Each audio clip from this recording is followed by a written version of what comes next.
Friends, welcome to our channel news all Bengali.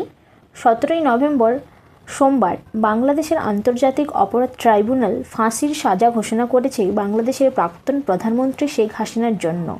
অভিযোগ, 2024 সালের জুলাই মাসে ছাত্র নেতৃত্বাধীন বিক্ষোভের ওপর সহিংস দমন পীড়নের সাথে সম্পর্কিত মানবতাবিরোধী অপরাধ।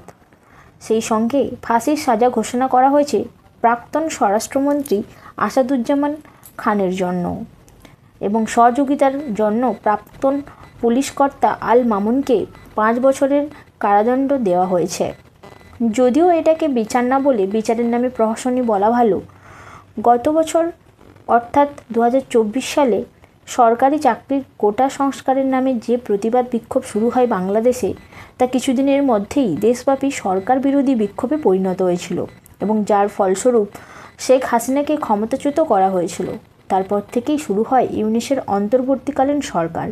এই ইউনূস সরকারেরই তত্ত্বাবধানে বিচারপতি গোলাম মর্তুজা মজুমদার এবং বিচারপতি মোহাম্মদ শফিউল আলম মাহমুদ এবং বিচারক মোহাম্মদ মতিউল হক এনাম চৌধুরীর ট্রাইব্যুনাল আজ হাসিনাকে মানবতা বিরোধী অপরাধমূলক কাজের জন্য দোষী সাব্যস্ত করে তার বিরুদ্ধে মৃত্যুদণ্ড ঘোষণা করে।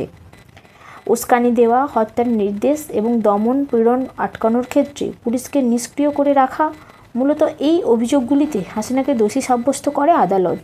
তাছাড়া আদালত আরও জানান যে 2024 সালে জুলাই মাসে ছাত্র বিক্ষোভের বিরুদ্ধে যে দমন পীড়ন হয়েছিল তা হাসিনার পরিকল্পিত, নিয়মতান্ত্রিক এবং রাজনৈতিকভাবে উদ্দেশ্য প্রণোদিত। হাসিনা এই দমন পীড়নের মূল পরিকল্পনাকারী এবং চিফ আর্কিটেক্ট হিসেবে কাজ করেছিলেন।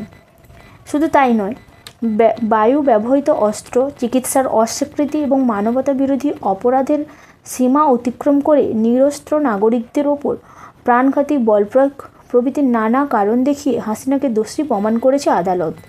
যদিও হাসিনা এবং তার পার্টি এই বিচারকে ক্যাঙ্গারুর আদালতের বিচার বলে জানিয়েছেন, যেখানে হাসিনার অনুপস্থিতিতে তার সাজা শোনানোর জন্য এবং আত্মপক্ষকে সমর্থনের সুযোগ না দেওয়ার জন্য এই বিচারকে ইউনূস সরকারের মৌলবাদীদের খুনে মানসিকতার বহিঃপ্রকাশ বলে দাবি করেছে হাসিনা এবং তার পার্টি।